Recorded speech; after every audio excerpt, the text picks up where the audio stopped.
Hello, my name is Vic Lee, and I am an illustrator, and some say artist, from London town. And today I will be mostly talking crap. So yeah, let's begin. Hi Dusseldorf, thank you for having me, and thank you for coming in on such a crappy day today. It's a real pleasure to be here. So I'm going to waffle on because I've got loads of slides to show you, and I'm a little bit nervous, so let's just go through it. There's a saying which was written by a very famous entrepreneur. There is no life I know to compare with pure imagination. Living there, you'll be free if you truly wish to be. And this was obviously by Willy Wonka, who owned the chocolate factory. And imagination is really important because the one thing that we human beings have is imagination. And without imagination, none of you would be doing what you're doing, basically, because the people who were the forerunners to what you are doing had the imagination to develop stuff their way and do things that they want to do. And obviously you guys have got a mad imaginations as well, so you're going to be the next people that do that. My imagination started from a very early age. So these are sketches that I did from probably the age of 7 or 8. My dad used to, through till about 15, 16, so I used to get magazines and comics, and my dad used to bring home big sheets of paper from work, and borrow sheets of paper from work. And so I'd lock myself in my room, and I would draw and paint, and I would take magazines up, and it's kind of like, for me, illustration is like therapy. I switch off. And because I was from quite a poor background, the way that I kind of got through a lot of anguishing situations was through illustration. My mum died of cancer when I was 3, so there was kind of a lot to sort of deal with from quite an early age. And I've realised that with illustration, that is my kind of way to deal with a lot of subsequent problems that arise throughout my life, basically. I was a bit of a late starter, so I went to university when I was 29, after becoming a postman, a decorator. I worked on a cruise ship, restored billiard tables. I basically just bummed around for quite a lot, but I was always working, and then I suddenly thought I need to get an education. So I studied as a graphic designer. I'm not going to show you all my graphic design work. It's like 20 years, and that's not why I'm here. So what I did when I was a graphic designer was when a project came up, I would be the lead creative, and then I would kind of introduce illustration into the design. So then I would charge not only my freelance rates, but also illustration rates as well. And I started really enjoying the illustrative side to graphic design. And I played a lot with digital illustration as well. There used to be an old app. There's 10% of you, I don't know how old the average age is here. So I used to use a thing called Macromedia Freehand. Yes, big up the freehand. Far better than Adobe Illustrator. But it got sucked up by Adobe, and it kind of got buried. But Freehand was an absolutely blinding app. It was so easy to use. So a lot of these illustrations, digital illustrations, were in Freehand, and it's a shame that it disappeared. But as I progressed into graphic design, I started doing more three-dimensional work. So my design agencies, where I worked as a freelance, would suddenly go, "Oh, Vic, can you do some illustrative work? Can you create the visuals for this interiors, or do some concept designs for objects for supermarkets and various other things?" So I was doing the graphics as well as the visuals as well. And I started enjoying this more and more and more. But I realised that it was affecting me. And I was kind of going a little bit mad working in graphic design, because it got to the stage where the account handlers were behind me just telling me to move a letter over or change a colour slightly. And I just thought, I got to an age, I got to 43, and I thought, I don't know if I can be a 50-year-old graphic designer, because I have no idea what anyone is talking about who is 20 and talking about music. So there was a reason for me to sort of get out, but I actually had no idea what I was going to do. And then I discovered these things. So these are called pens. I don't know if anyone has ever used one of these before. They're amazing. You basically, there's like liquid comes out the end, and you can create lines and drawings with them. So I discovered this again after 20 years working on a computer. I started drawing again, and I took 3 months off work just because I was completely burnt out working on so many projects, and I started drawing.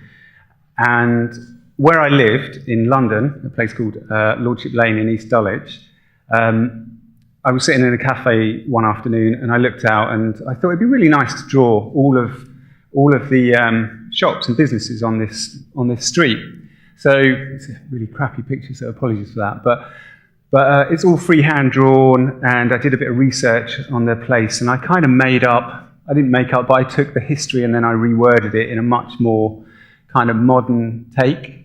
So it was a bit more charming rather than just being factual. And this one print, I got a friend of mine to screen print them, and I remember I put them on a local forum, and I put them on a limited edition print of Lordship Lane. I'll go back. A limited edition print of Lordship Lane, and they were like €30. And I thought, if they sell, that'd be great. If they don't, whatever. Anyway, I put it on the forum. Within like 10 minutes, all these emails were coming and saying, I want to buy it, I want to buy your print, I want to buy your print. So for about a month, I was driving around in my little Renault Clio with a car full of tubed prints, going around people's houses, knocking on door, and giving them prints, and then they would give me cash. So my Renault Clio glove box was absolutely stuffed with money for like every weekend. I was basically like a print dealer, if you like. And it was great. I suddenly thought, this is amazing. So I learned to screen print because I thought, well, I'll cut out the middleman, and I do everything myself because it adds a little bit more to the print and the originality of the process itself. So that one print suddenly became 2 prints, and then those 2 prints suddenly became 6 prints, and then those 6 prints just grew, and it sort of grew and grew and grew. These aren't all the prints that I've done, but they're all over London, so these are all different areas of London. And what I realised was that people in London are really proud of their areas and their streets and their postcodes, and these were just selling out all the time, which was amazing. But I was still working as a graphic designer at the time, and my time, this is where the 7-day week comes in, was working 5 days as a graphic designer, and then at the weekends, at the evenings, I would print. So I'd drive down to East London, I would print, and then at the weekends, I would do exhibitions and shows. So I did this pretty much constantly for about 6 months. I didn't really take a day off. It was just solid work. But I loved it because people were buying my art. I remember selling when I first sold the first batch of prints, and I dropped them off and they delivered them. And for the first weekend, I just kept all the money on a table, and I was waiting for all these emails to come back going, "Your print is shit. We want our money back." And they didn't. I've literally had 2 prints back in maybe 7 years, which was incredible. On top of doing the shows, I also got leaflets printed, and I would then, when I wasn't doing shows, I was doing leaflet drops around all of the houses and the areas. So this is like 3,000 leaflets, 3,000 houses. It's a lot of footwork. So I was constantly working because I absolutely loved what I was doing, and I loved the effect and the responses that I was getting. And I knew there was something in this that could take me out of graphic design. So I kind of had to start thinking about making a decision. And my very first commission was drawing the Zeta Hotel in Clerkenwell, East London. And they asked me to draw the townhouse that was being built behind, as well as the Zeta in front. And then this was printed, and they still use it today. They got it for an absolute song. It was like 500 quid, and they use it all the time on their websites and promotions. But they're a really nice client, and I've worked with them since on another hotel, charged them more money for that one. But the ironic thing is, I thought to myself, if I'm going to make this work, I need to move away from my home and move into a studio.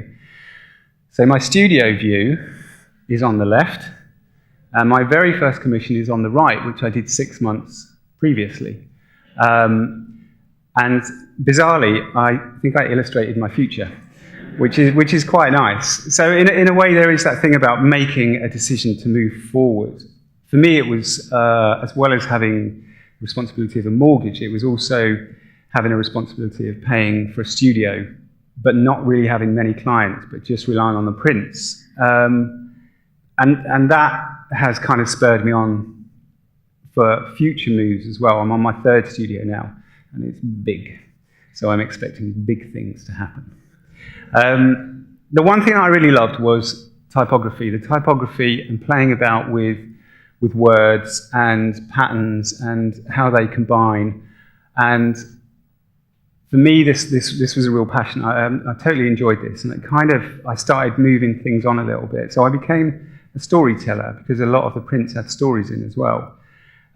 My biggest commission was for Waltham Forest Council, who'd seen some of my previous work, and they came to me and they said, Vic, we want you to do this hoarding, which is going to be up for 6 months. It's in front of an old toilet block that's going to be knocked down in East 17. So we want you to research the area, but we also want you to make stories up as well. And amazing client, I kept making all these crazy stories up, as well as finding out true stories which are very unbelievable about the area. I'll tell you one in a minute. But the council were I kept sending them stuff, and they didn't even respond. They were like, yeah, love it. And I was like, you haven't read it. Yeah, I could be putting anything up here. But they were kind of really trusting of me. So this one was actually printed because it was on die-bond panels. One of the stories, I'll quickly tell you, one of the stories was I met a guy who owned a neon sign shop in East London, and we were chatting away, and inside his shop there was a Polaroid from the very first Superman movie, and it was the bit where Mama Superman is carrying baby Superman onto the rocket, and then it's fired off into space, and then his planet is destroyed. So I asked John about this, and he said, "Oh, he was a bit of a hippie." And he said, "Oh yeah," he said, "We just had our first lad, and we were on set. He was doing the lighting, and the director said, 'Look, John, we need a baby for this shot. So can we borrow your son?'" And he was like, "Yeah, that'd be great." So technically, Superman comes from East London, which is amazing. And this is my public gallery now, because if you go onto Google Maps, you can actually have a look for yourself. And it's been there for 6 years now. It's East 17 is a bit of a rough area, so I thought as soon as it goes up, it's going to be absolutely trashed. It's as clean and spotless as the day it went up, because the locals have now adopted it, and I don't think the council would actually ever be allowed to take it down. So that toilet block is just going to have to remain there, I'm afraid. So yeah, talking about stories, I tell stories. So if I get a client comes to me, I always say to them, "Look, we can work on the words. That's great. I'll go into a bit more detail about how I work. But I need some small stories in between." And this was for an internet securities company called Turnkey. And I thought it was going to be really dry humour stories that they were going to tell. But they sent me the spreadsheet, an Excel spreadsheet, obviously. And all these stories, and it's the first time that I've laughed out loud at a company's stories. So I'm going to give you a couple of them. So where they are in London Bridge, everyone knows that there's a brothel across the road. And it's a really small street, so they have a CCTV pointed down. So this was one of the stories, capturing an arsonist on CCTV, setting himself alight when he targeted the brothel across the road. And this is no word of a lie, the police actually needed the footage, because this guy had basically poured petrol through the letterbox, but he was so drunk, he'd actually dropped the match on himself. Another story was Dean, who's one of the owners. Dean once attended a barbecue at a client's house. He somehow ended up dancing with somebody's elderly mother-in-law and accidentally pile-drived her into the patio, causing severe head injuries. So basically, that's the granny. So if I go back, you can actually see, there's the granny there. And there's kind of loads of little stories. There's, can't go into too many details. But the point is that when I draw these, I never put a description of what the illustration means, because it's for the client to tell their client. So if a client comes in and says, what's that about? It becomes a storytelling. So it makes their work, who they are, much more human and approachable, as opposed to just being business. So let's go through. This is another one. Big Star Wars fans, Freestone Creative. They wanted loads of Star Wars stuff. And they said, the problem is in the middle, we have an air vent and a fire alarm. And I said, yes, that's fine. I can, that's an air vent fighter, and there's a fire alarm Death Star. I can do that. So it's kind of making the client happy in a way that they don't think of as well. So it's my imagination making them feel good about themselves, which is the main thing. My biggest thing that I say, what I can say now is to my clients is basically trust me. And I'm a little bit lazy when it comes to sketches. And I think this is going back to my graphic design days, where we had to present to get the sign off by the client. So now if I do a sketch, for say, if somebody says we want a mural in this place, I did one for Havas, so I'll give you, this is my sketch for Havas. This is about as good as it gets. They said we want something on this wall. These are the words we want, which is the football analogy. It's from a book. And I said, yeah, this is what you're going to get. But so you have to trust me. It's not going to look like this. And they were like, Vic, we trust you. That's great. The only thing is, can you change testi for testa? Because testi means something completely different in Italian. So it's supposed to read head, heart, and feet. It actually reads testicles, heart, and feet. So this is what I sent the client. I didn't amend it. I said, yeah, fine, just leave it with me. So this is the final piece. So they had, from this, they have to use their imagination, and hopefully when I do stuff, it blows them away enough for them to go, that's pretty cool. So it's there's a nice balance between what I do for my client and how they trust me to do something for them, which is why I'll always over-deliver whenever I work. Another one that I've worked on last month. So this is for a design agency called Spark 44, and they're a huge global design agency, and they're bringing out a book for the agency. And they asked me to illustrate on the inside of their book, and this is the sketches. This is the sketch that I sent over. They gave me the words again, and this is the sketch that they sent over, and then it's all hand drawn in my studio, and then this is the final piece. So I had to do 6 of these. Absolutely loved doing this, just because they gave me complete freedom. Touch wood. That's going to keep going. So I'm going to show you a movie. Who wants to see a movie? Am I that boring? Shit, man. It's only an hour.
Thank you. I did the music as well.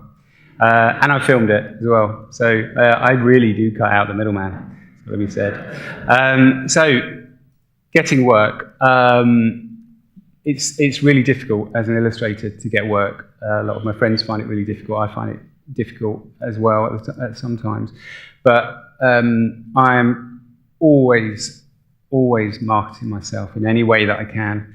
And I think this kind of stems from the way that I was brought up. That if you want something hard enough, then you have to go and get it, because it is not going to come to you no matter what you're hoping for. Sitting at home waiting for an email to arrive is not going to work. So getting work for me, I am constantly doing stuff. So I ride stupidly in London, and I bought this bike, and I did it up and sprayed it white, and then I drew all over it, because that's what I do.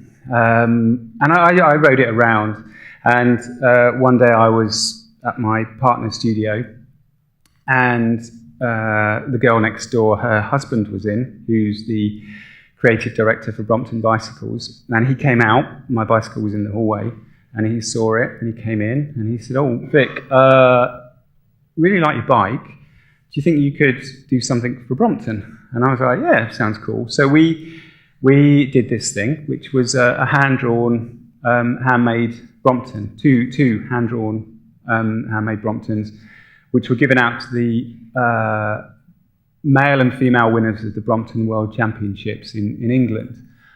This was great fun to do. They basically sent me the frame, I drew all over it, they lacquered it, put it all together, and then it was given away. It went down so well, and they had such a good response from it, that they said, "Can you do a limited edition Brompton for us?" So we did a limited edition Brompton.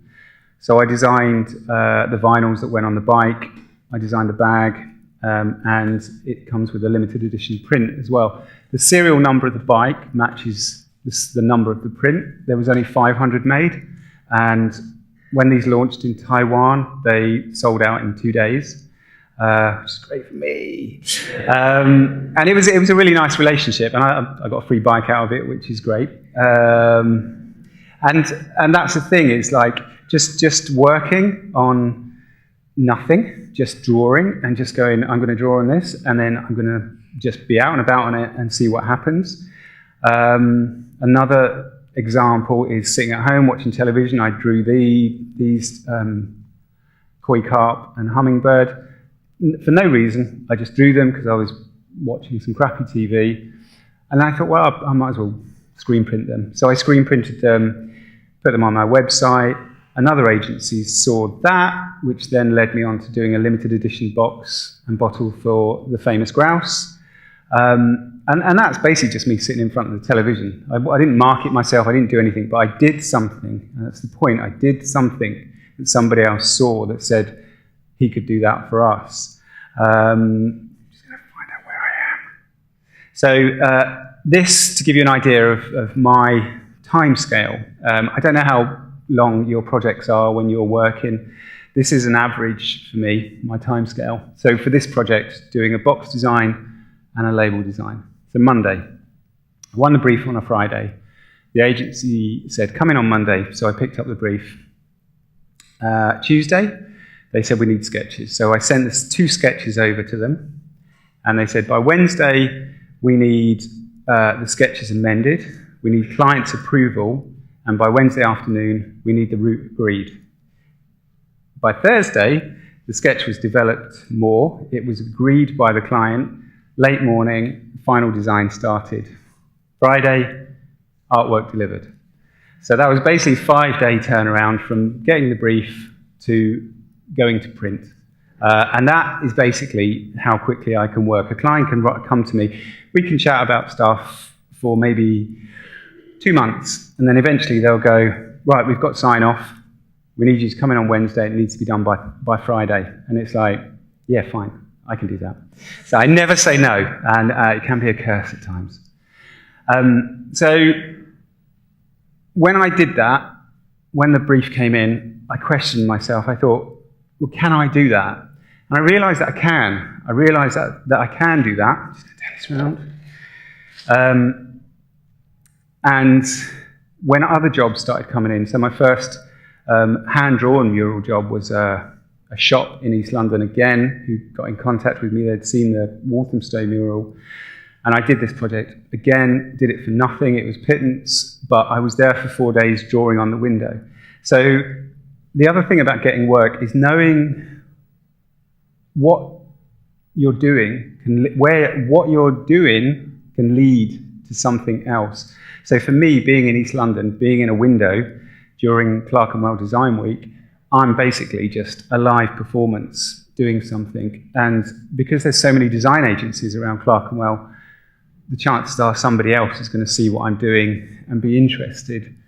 And that's the other thing, is finding out what the possibilities are from something that you do, and realizing that you could do something for much less money, but think about the future consequences of that, where they can lead. And this basically kind of led me, well, it's led me all over the world, basically, from that one mural painting on a window for a few £100. I now go upper class to Los Angeles. How cool is that? So it's, yeah, I mean, if you said to me as a graphic designer, I mean, the furthest I went as a graphic designer was Glasgow, an industrial estate in Glasgow. And now I go to LA, Israel, Cannes, wherever, and it's so much fun. But I'm not going to say I'm lucky, because I don't believe in luck. Luck is just something that doesn't exist. It's perseverance. That's the most important thing. Move that hand. It's annoying me, touching me. So yeah, this is now my biggest mural that I've done. My biggest hand-drawn mural, which was for a company called Credit Karma in San Francisco. So instead of saying, "Can I do that?" I now say, "I can do that," and that is how I deal with clients coming to me when they ask me to do something. I always say, "Yes, I can do that," because I think it's important to push your boundaries. I was talking to one of the other speakers, Carl, yesterday over a few beers, and we were talking about stuff. We ended up talking about families and stuff. And growing up, so I'm of an age where if your car broke down, you fixed it. It wasn't all electric; it was mechanical. So you basically fixed your car, and that's how you learned stuff. I learned how to plasterboard, I learned how to build, I learned how to do everything, because I became very self-sufficient, because that's how I was taught. I was learned how to make things. And I think that goes back to this, which is, when I look at something, I go, can I do that? Well, if somebody else can do that, then surely I can do that. I may not do it as well as they can do it, but I'll have a bloody good go at it. You should see my plastering, it's shit. It's really bad. My first flat, I put a false ceiling in, and I was plastering the ceiling. I was like this and this. I couldn't get it. It was just a mess. It was a mess.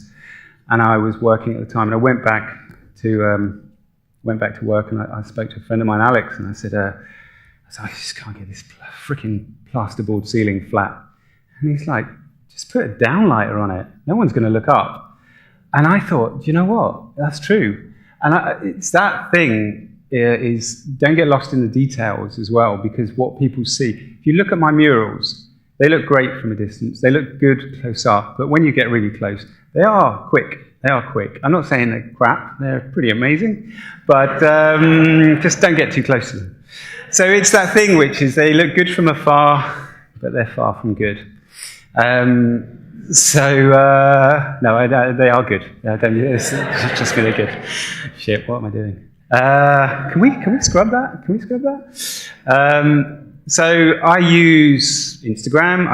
I've started using LinkedIn a lot more as well. Instagram is great to be seen out there, and I find I get a real kick out of people contacting me and being inspired by what I do. I do talks with schools now and again when I'm asked as well. And I think there's something quite nice which adds more relevance to what I do when other people are inspired and they let me know. It feels like it's not just done for business or it's done for money. It's it's done for the love of everything, really. Good old self-doubt. So self-doubt, we all have self-doubt in everything we do. And anyone who says that they are, whatever the word is, I can't even think, not doubtful, doubtless, whatever, then they're lying, because I think as human beings, we all have moments of self-doubt in relationships, in jobs, in everything. So these are 3 of my self-doubts. So if somebody writes to me and they said, Vic, we want you to price up a job, can you send a quote over? And then I send a quote over, and they don't respond to my email. So they just don't respond. My first kind of, If I give a price and then the agency comes back and they give a price that's way under a realistic cost. I used to be a graphic designer. I know how shit works. I know how things are priced. Don't take the piss. And the third one is he's an artist. He needs the work. And that's the thing, is when people look at you as an artist, they just go, love what you do, but you are an artist. So these used to be my responses. So no response to emails. No one likes my work. Agency gives a price way under a realistic cost. I might never work again, so I should take it. He's an artist. He needs the work. I'm an artist. I need the work. These are my now thoughts. No response to emails. Don't be an asshole. Agency gives a price way under a realistic cost. Don't be an asshole. I think you might be able to guess the third one. He's an artist. He needs the work. Don't be an asshole. The other thing is the bigger picture. And this goes back to the mural thing, which is if you're looking at a client and you're saying, I know how much you're worth, and this is the price that I'm going to charge you, but it's a crazy good job that has so many great possibilities in the future, and you charge a stupid amount of money, then the client will go, yeah, that's a bit much, and you've lost that ability or the possibility to work with them. And I'm going to give you an example. So the Tate Modern, which is an amazing gallery in London, with quite an ugly extension on the back now, but it's still a crazy good gallery. They contacted me and they said, hey, Vic, we love your work. Can you draw a map of London for us that we can sell in the shops and at the galleries? And I was like, yeah, sure, I can do that. What's the budget? And they were like, 300 euros. And I was like, let me think about this for a second. And I thought to myself, it's the Tate. It would be great to have something in the Tate. So I said yes. And they said, we'll add on a royalty fee as well. So we'll give you like 5% of anything that's sold. And I thought, well, okay, that could, it could work out. I might get sort of 500 quid for it. But it's just quite nice to say I'm in the Tate. So I did this poster. 2 years on, still the biggest selling merchandise in the gallery. And I get the 5% royalties on all the merchandise sold. It sold so well, they then said, can you do an entire range for us? So I now have a big stand dedicated to me in the Tate. And the best part about this is I now have an 8-year exhibition at the Tate that I get paid for. Yes, come on.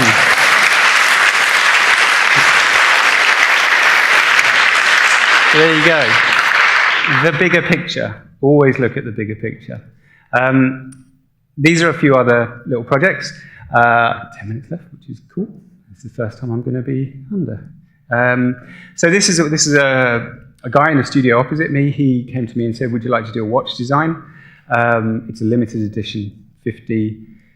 Again, it was a small amount of money, but I thought a watch would be so cool to do. So these are handmade watches. These were sold out in 2 days, 50 watches.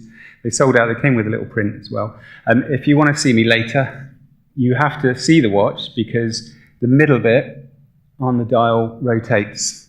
So it's a kaleidoscope, and those are the second hands.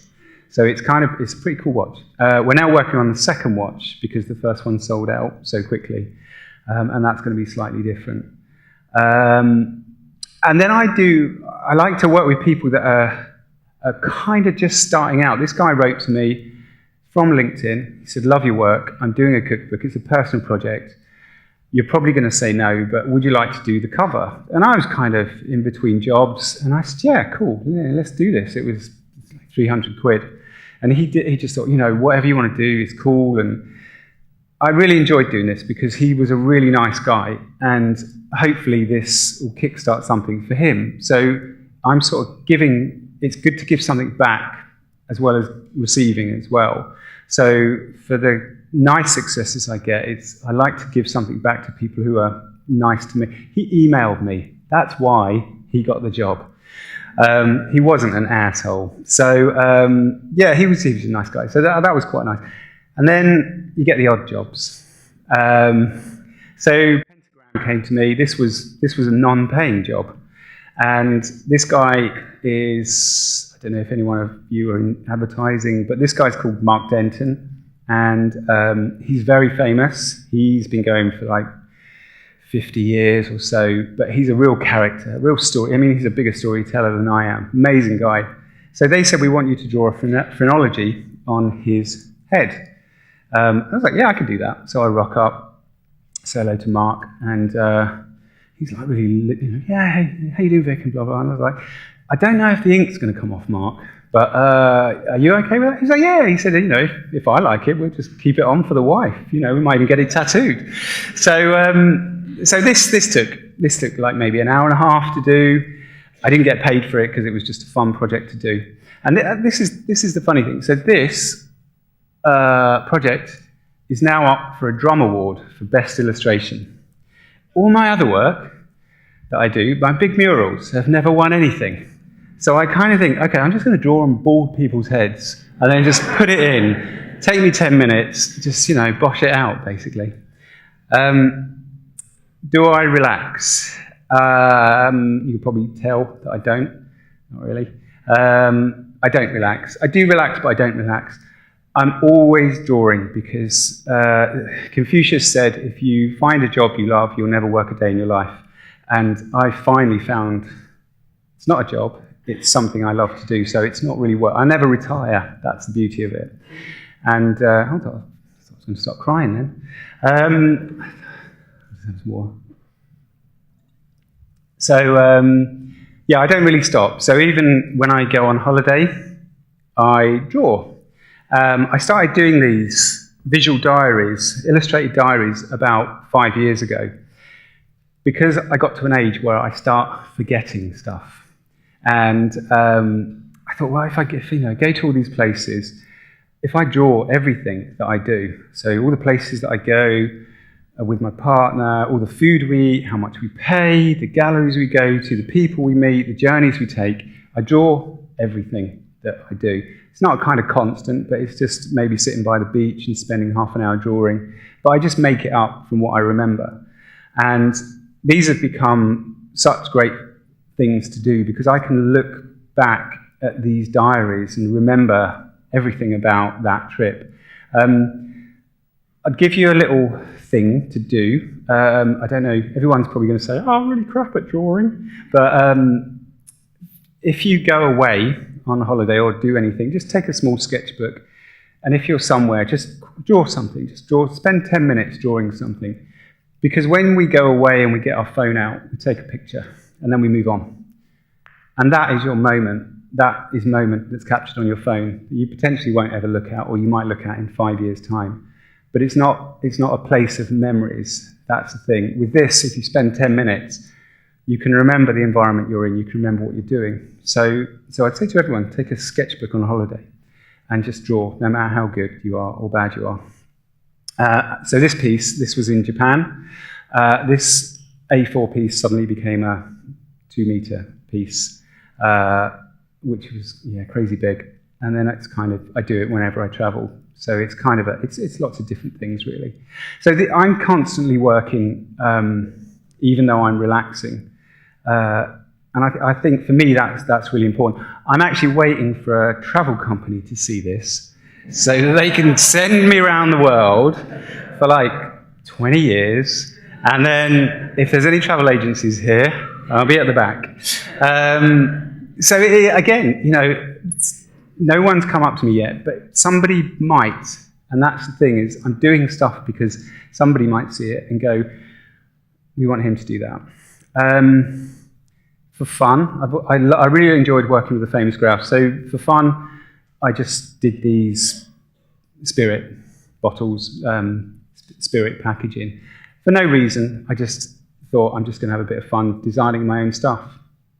And the other thing I do, in between not working and working, is I do this thing which is the A to Z. So these are, because I work with typography, I have a real love for type, and it's something that we take for granted because we see it every day. We read, everywhere you look, there's typography. But we just take it for granted because it's just something in our peripheral vision. And I wanted to create individual personalities for each of these letters. And these are all freestyle. These are not sketched out. They're roughly sketched out, the outline to begin with of a letter, and then I'll just make it up as I go. Because it's kind of dissipating the fear of failure. And that's the whole point, is that you don't ever fail if you don't have a go. And that's the point of my talk, is by putting pen to paper straight away, I'm committing myself to something. And if it goes wrong, I adapt it to make it work. And I think that's the whole point about life. These are the small pieces. When I get to the bigger pieces, these I just kind of really go to town on. So I kind of these are so much fun. And again, they're for no reason whatsoever. They're just for me to practice, basically. Every project I do, I don't see it as work because I draw so freely that I don't know really what I'm doing. Which is kind of crazy that you kind of get paid for this, that you don't know what you're doing, but somebody's willing to pay you for it. But I'm not ever going to question that, and I'm not actually going to point that out to any of my clients either. So the final few slides are the logo that I did for Mark and Beyond Tellerrand. Does anyone know what it is? Wow, you're a quiet audience. So it's an abstract ampersand, and I don't want you to see it straight away, but now I've told you, you'll probably go, that's an ampersand. And that's the whole point of my work, is that it's not supposed to be seen straight away. You're supposed to indulge yourself into it. The reason why I've done an ampersand, not because it's called Beyond Tellerrand and it rhymes, is for you guys, is and then. So you're here now, you're doing this, you're doing whatever you do, but then what? That's the bit that you need to start. Keep questioning yourself, keep pushing yourself to find out what your weaknesses are, but also find out what your strengths are, and move on. I'm going to end with another quote from an equally successful professor. Your future is whatever you make it, so make it a good one. Emmett Brown, Back to the Future, Part 3. Thank you.